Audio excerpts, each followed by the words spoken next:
Good evening. Thanks for inviting me, Winnipeg. When I first told my family that I was going to do a TEDx talk, my 14-year-old son, who's kind of 14 and cynical, he basically said to me, "Mom," that's his cute little face down there in the corner. He said, "Mom, well, TED Talks, I listen to TED Talks. Those are important. Like, those people do amazing things. And they're funny, Mom, and, they're charming and they have charisma." At which point my partner said, "You need to stop talking, Wyatt." So I dedicate this talk to my beautiful son, Wyatt. I, as a 45-year-old woman, spent the summer living in a frat house in Boulder, Colorado, which is an odd thing to do for a mom who's 45 years old. But I spent the summer as part of something called the Unreasonable Institute, and I am highly unreasonable, so it was a fitting place to be. The Unreasonable Institute is an accelerator for ventures that are determined to change the lives of 1 million people. And there were 26 of us from 17 countries. It was a completely amazing experience. If you want to ask me about it, do so afterwards. I'm actually a fellow in that program, and then something else called the Ashoka Fellowship. And so I get to hang out with these amazing people that are changing the world as a normal course of action. I'm actually just back from San Francisco from a conference called Social Capital Markets, which is a gathering of 1,500 entrepreneurs and investors in ventures that they think can make a difference to changing the world. And it was an amazing sight of an economy that I think is emerging. So tonight I'm going to take you around the world and back in 18 minutes or less, and the clock is running. I want to show you a world that I think you will want to see for your children, a world that you're going to meet some of the actors that are fundamentally reinventing, and then there's an invitation to all of you. A few years ago, I read Paul Hawken's book, Blessed Unrest. It's hard to see you, but has anyone heard of Paul Hawken? Can you raise your hands? Nice. He also wrote a book called Natural Capitalism, which was a big transformational book for a lot of people. Blessed Unrest maps this emerging movement of movements, this coming together of people all over the world, the largest movement in the world's history that integrates ending global poverty, addressing climate change, and reintroducing traditional wisdom. And so this talk is also for Paul. I want to talk to you a little bit about the history of human beings. I got really interested in getting ready for this talk in looking at, when did we live more sanely? That I knew there had to have been a time where humans weren't just trashing the joint and where men and women lived together. And I wound up back with cave people, back in very ancient hunter-gatherer times. The interesting thing was they did live ecologically very sanely. They had the lowest per capita energy use of any other time in human history. They also had the highest relationship between men and women, that actually gender relations back in this time were phenomenally good, which meant that they actually had a lot of other kinds of relations, intimate relations. And the evidence actually today is that equitable couples today, just like then, actually know each other better, biblically. And so that's, I think, an important piece to remember about the world we live in now and the world that they lived in. The other thing that was really interesting for me as a woman is that it was primarily men that were hunters, mostly women that were gatherers, but not exclusively. And even though it was men going out and bagging the big prey and dragging the mastodon back to the tribal community, it was actually the women that divvied it up. Women were in charge of distribution as a way of equalizing power. It was men and testosterone that got excited about going to war, but the warriors had to come back to the elders, and particularly the grandmothers, in order to get permission to go to war. And so there were all kinds of pieces about this really traditional society. So I got really, really curious about where does that ancient knowledge about how to live on Earth and with each other, where does it live within modern humans? And I wound up in our brains. I wound up looking at the reptilian brain, the most ancient brain in human history, that little knob that's at the back of our brain in the very center. And I got really excited to realize that as much as the fight or flight grabbing power, building culture, maintaining religion impulses that live inside all of us are in that particular little lobe, so is, according to Swedish science, so are we wired for justice. That actually hardwired into every human being is a sense of fairness. It's in us to treat each other well. It's not an anomaly. And I think anybody that has children knows that babies are gorgeous creatures. They don't come into the world full of malice and spite. Sometimes our culture misdirects them. And so that got me even more curious about brains, and I became obsessed with everything to do with brains. My family was driven insane by it. And the first thing I want to say to all the men in the audience, the most important thing for you to remember about this talk is men have bigger brains. You do. You have fundamentally bigger brains, and you have more gray matter. That's important. Stay with that particular thought, because I'm going to say some other things later that you might not like. And so that means that information processing, that linear, that short-term, that spatial relations, we know what happens with driving and men and women, that part of the brain, hats off to the boys, you have it. But white matter, the interconnective tissue between all of the components of the brain, the parts of the brain that oversee networking and communications and long-term thinking. I mean, we know what it's like to go shopping with a member of the opposite sex. Men hunt and women gather, and it can drive everybody crazy. And so I really believe, and lots of scientists across lots of different disciplines have come to the conclusion that we're not wired the same, that our brains work differently. And so as much as this talk is about empowering women and men to reinvent the economy, I think we should stop pretending that we're the same, because I don't think we're the same. We're in different bodies, we're in different brains, we have different gifts to bring to the world. It turns out that men's eyesight is even more linear and narrow, and women's eyesight is even more wide-focused and broad. We're built differently, and I think that difference has strengths that can help us reinvent the world by bringing more women in, especially to deal with cataclysmic issues. And I think we're facing cataclysmic issues. I think traffic, sprawl, urban poverty, rural poverty, bottom of the pyramid, people who can barely afford to eat, poverty, climate change, oil spills, trashed energy infrastructure, and a collapsed market. I think that hits most of the low points of our modern moment in time. And I think we got there by forgetting connections, forgetting relationships, pretending there is a single bottom line. There is no such thing as a single bottom line. We just manipulate economics to leave out all the stuff we don't want to deal with. We don't want to deal with communities, leave them out. We don't want to deal with poor people, out. We don't want to deal with impacts on the environment, out. And we've built a world that, frankly, is a bit of a mess. But it hasn't always been that way, and there's all kinds of new people that can come in and help us fix things.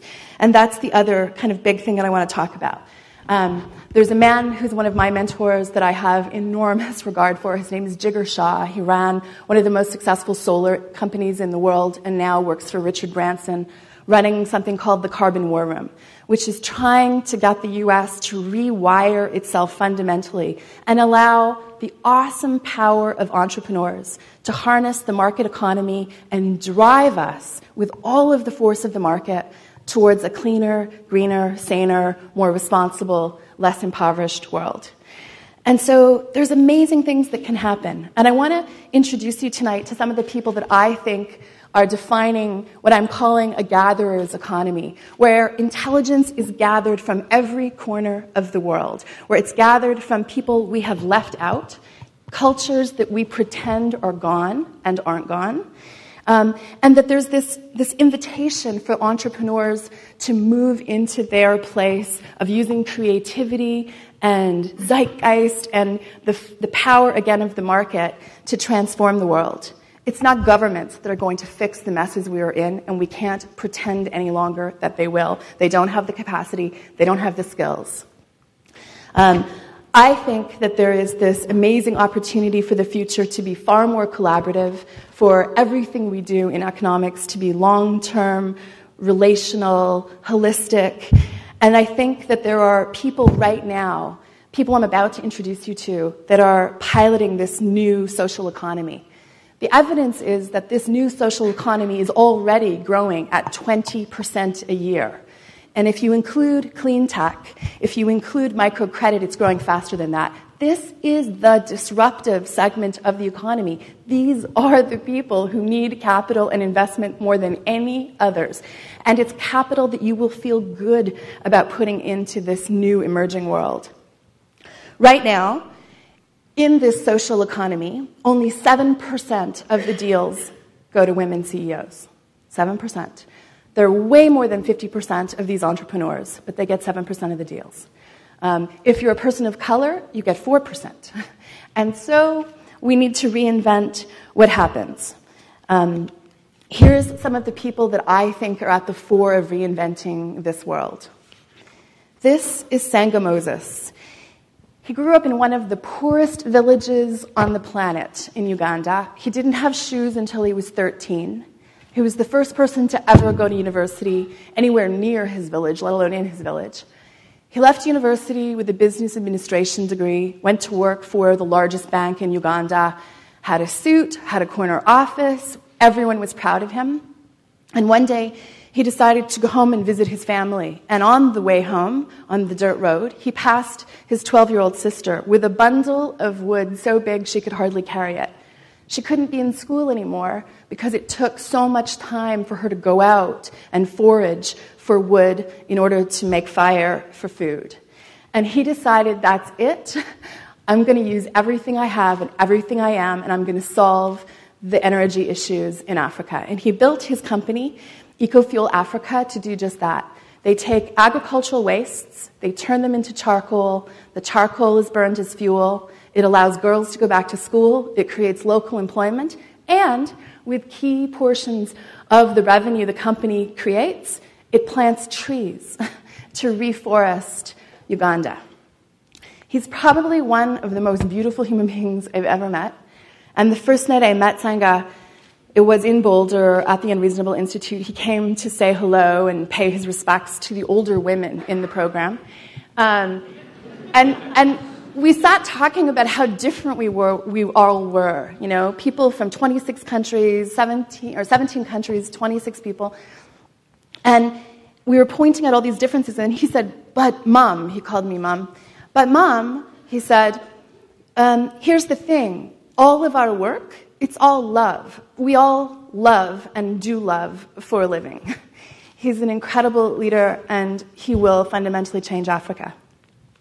This is Subbable. She's a mathematics and economics genius. She has 2 degrees from MIT, graduated, Fortune 500, desk job, was doing really interesting things, and then it hit her.